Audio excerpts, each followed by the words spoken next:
सोचिए, एक नई दुनिया, ना कोई इंसान, ना कोई शहर, सिर्फ खामोशी, हवाओं की हल्की सी आवाज और जमीन पर पहली बार कदम रखते हुए हजरत आदम अलैहिस्सलाम। जब अल्लाह ताला ने हजरत आदम अलैहिस्सलाम और हजरत हव्वा अलैहिस्सलाम को जन्नत से जमीन पर भेजा तो यह उनकी जिंदगी का एक नया इम्तिहान था।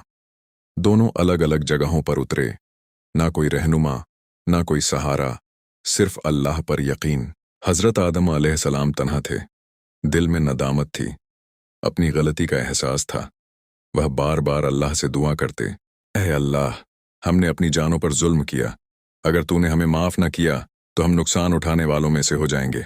वक्त गुजरता गया, साल बीत गए, और फिर एक दिन वह लम्हा आया जब हजरत आदम अलैहिस्सलाम और हजरत हव्वा अलैहिस्सलाम दोबारा मिले। यह मुलाकात सिर्फ दो लोगों का मिलना नहीं था, बल्कि इंसानियत की शुरुआत थी। दोनों ने मिलकर जमीन पर जिंदगी का आगाज किया, घर बनाए, जमीन पर खेती की और अल्लाह की इबादत की। हजरत आदम अलैहिस्सलाम ने इंसानों को जीने का तरीका सिखाया, हलाल और हराम का फर्क बताया। फिर उनकी औलाद पैदा हुई और दुनिया में पहली बार भाइयों का रिश्ता बना। हजरत आदम अलैहिस्सलाम के दो बेटे थे, हाबिल और काबिल। लेकिन जहां मोहब्बत होती है वहां कभी कभी हसद भी पैदा हो जाता है। हाबिल नेक दिल और फरमाबरदार था, जबकि काबिल के दिल में हसद आ गया।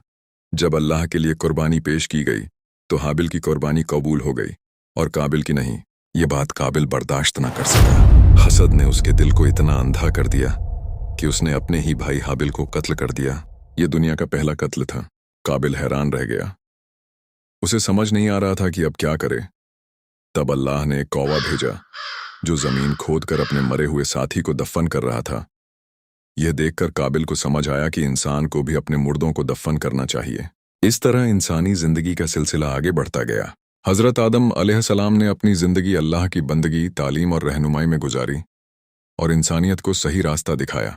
इस कहानी का पैगाम, गलती हो जाए तो मायूस न हो, तौबा का दरवाजा हमेशा खुला है। हसद और नफरत इंसान को तबाह कर देती है, अल्लाह की इताअत ही असली कामयाबी है। यह सिर्फ एक कहानी नहीं, बल्कि पूरी इंसानियत की शुरुआत है, और आज भी हर इंसान की जिंदगी में इसका पैगाम जिंदा है।